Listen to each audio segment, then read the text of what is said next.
distortion to clean. Just enough. Cut the bridge. Still glottic distortions. Ladies and gentlemen, we're back in the studio with a good cup of tea. It's rather late to drink coffee. And tonight we're going to listen to Cut the Bridge live by Linkin Park. If you guys watch my videos on Linkin Park, you might know that I'm a big fan of the new lineup. Of course, I also love all the material that was released with Chester, but I can't help but being really happy that the band is back. And I really like Emily's vocals and how she was able, and she is able, to keep up with all the textures that we expect from a singer that's fronting Linkin Park. The clean sounding voice and the contrast with the vocal distortions, some heavier distortions, some softer distortions per se as well. So let's listen to this live version. Cut the Bridge is a song that I haven't analyzed the studio version. I've heard the studio version, I've heard the whole album. I love that album. I've listened to it multiple times, I must say, but I don't record seeing the song being performed live, so I'm doing it with you guys. If you are new to the channel, my name is Stylistic. I'm a singer-songwriter and voice teacher. As a singer-songwriter, just last week I released my latest single. It's called Leave It All Behind. If you are into Linkin Park, heavy guitars, high vocals, vocal distortions, yeah, you might like my latest single, and it would mean the world to me if you could go there, give it a listen, and let me know your thoughts on it. That said, as a voice teacher slash vocal coach, my focus is on laryngeal physiology and biomechanics, so we have several muscles inside our larynxes, and depending on what these muscles are doing, we will achieve different sounds. And this is my focus on vocal technique. This is part of what we'll be doing here. We'll be listening to the song, listening to the performance, and trying to figure out what is being done there in terms of vocal physiology, vocal behaviors. If you want to become my singing student, I invite you to check out the link in the description below. There you have more information on my online singing program. It's called Building Your Voice, and in there we talk about a range of different vocal techniques. We talk about active vocal schemes, if you want to sing with power, if you want to build that power and belt out high notes with compression. We also talk about passive vocal schemes, or those times where you want to be really expressive and dramatic with your voice, and then you make this soft and gentle sound.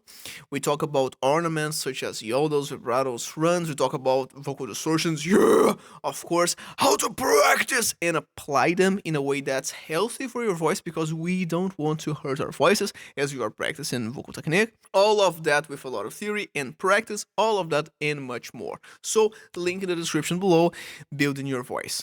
All right, that said, let's go. Without further ado, let's listen to Cut the Bridge live.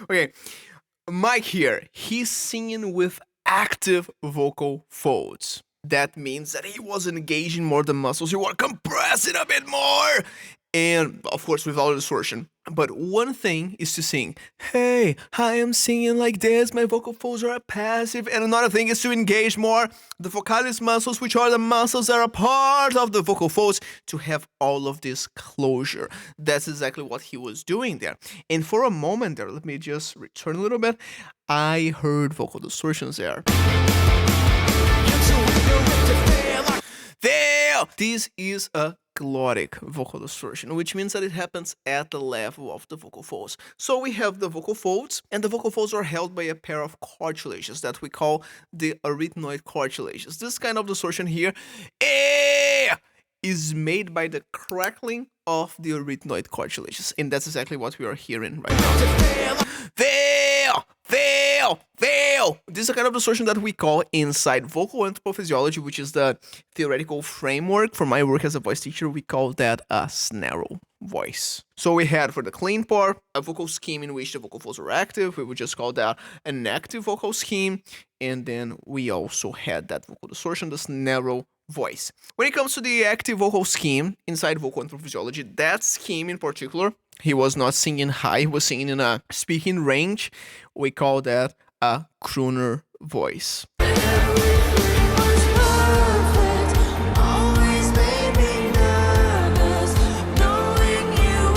Okay, let's listen to that again.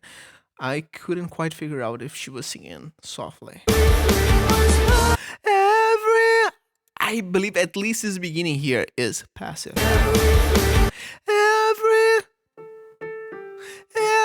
Everything. Passive vocal folds. I hear a vocal distortion here as well. I hear a bit of this hiss here. We have some important breathiness going on there. Everything was fine. This is a kind of vocal distortion that inside vocal anthropophysiology we call how voice. It's really soft, but when it comes to the level of activation of the muscles are really loose. It's also a glottic distortion, but now pay attention to this hiss.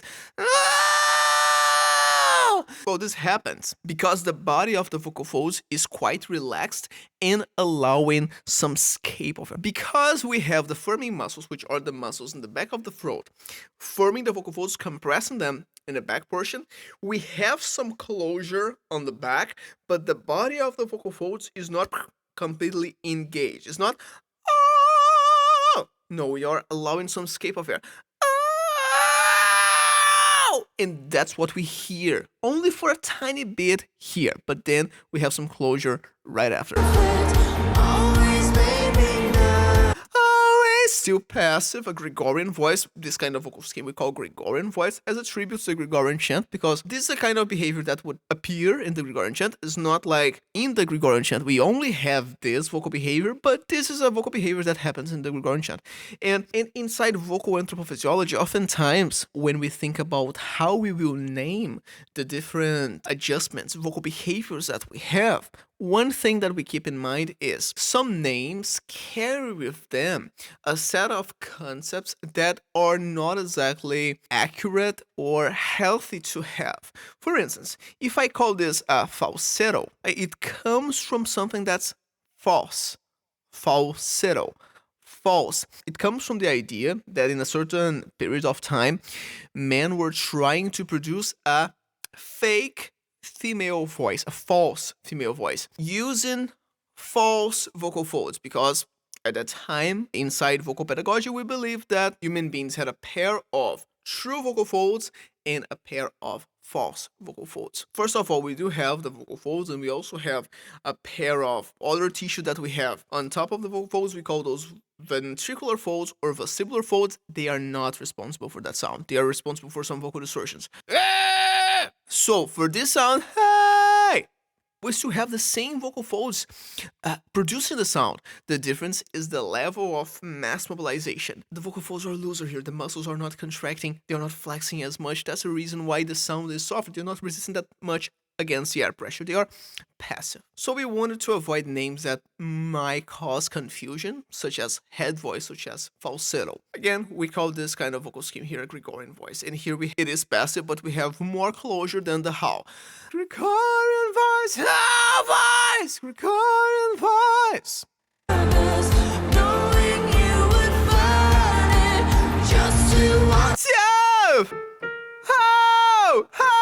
Active vocal folds. When we are singing with active vocal folds in a higher range, I told you guys that Mike was singing in a lower / speaking range. We call that a crooner voice. When we are singing above the E4, hey, we call this a warn voice. The voice that you would use to warn someone about something. Imagine that you're calling someone on the other side of the street. Hey! This sound has the capacity of cutting through other sounds. If you're in a noisy environment, you can produce a sound and it will cut through. Of course, here we want it to be controlled. See that she's singing really close to the microphone? That's what we wanted to do. We want to control the volume so that we are not overdoing it. We are using the microphone to help us producing the volume that we want. But again, we have active vocal folds. We have that compression. The vocal folds are now resisting more against that air pressure.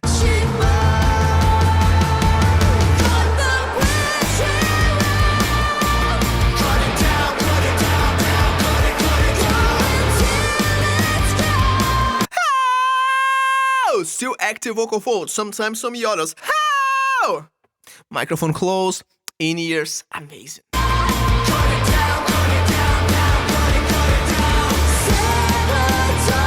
We're already having some vocal distortions happening as well. Some heavier distortion. Lay! Lay! Before I analyze, let's listen a bit more. To have kind of a bass line, but it is a glottic distortion. It happens at the level of the vocal folds. Just to distortion to clean. Just to know. Cut the bridge. Still glottic distortions.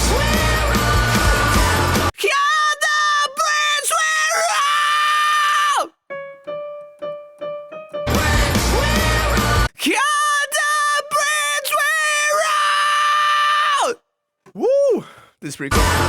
So, I told you guys that earlier on in the song, Mike was using a distortion that we call the snarl voice. It has the arytenoid cartilages crackling.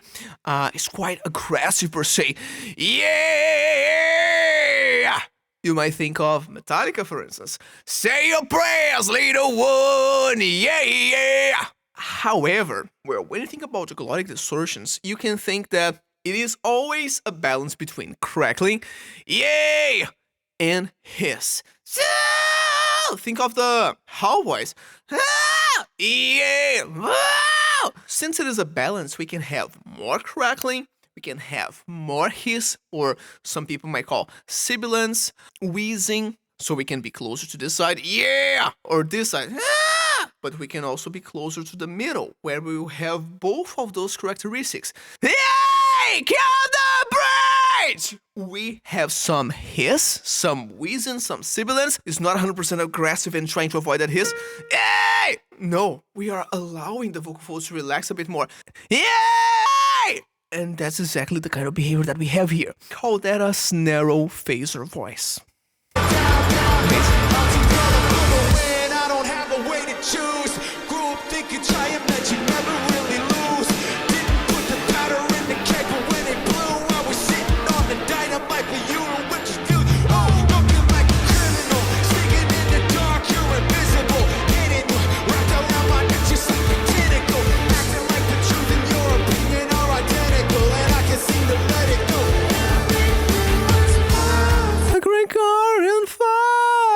Again, passive vocal folds.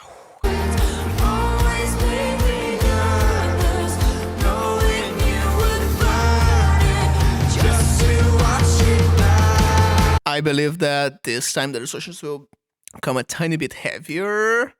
Let's see.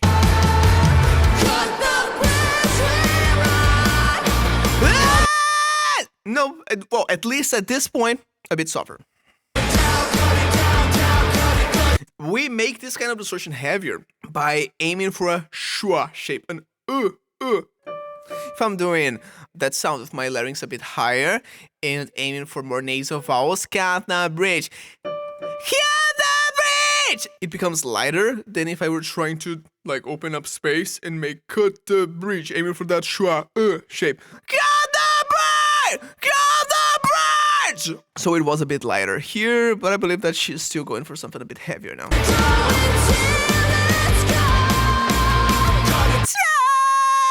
Just a little bit at the end, but clean. And then a bit of distortion. Amazing. Down, cut it down, cut it down.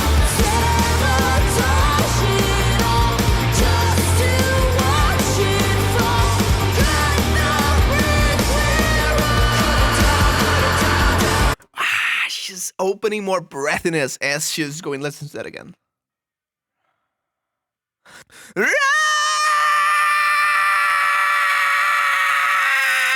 and it kind of turned into a scream.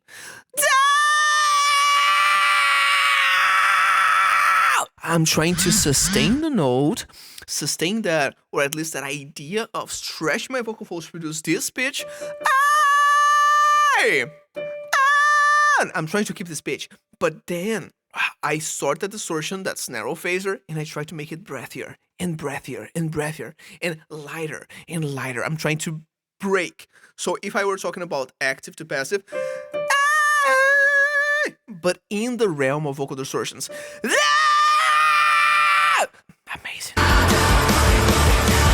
Something in my head feels broken. Gas from the burn I left open. I'm a tightrope held up by a clothespin, holding out, but the pressure keeps growing. Wanna go to the light and not the shadow.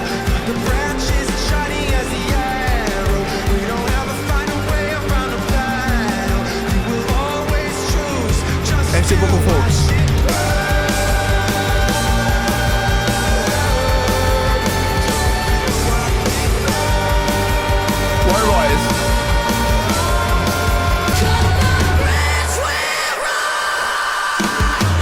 A lot of breathiness there. Amazing.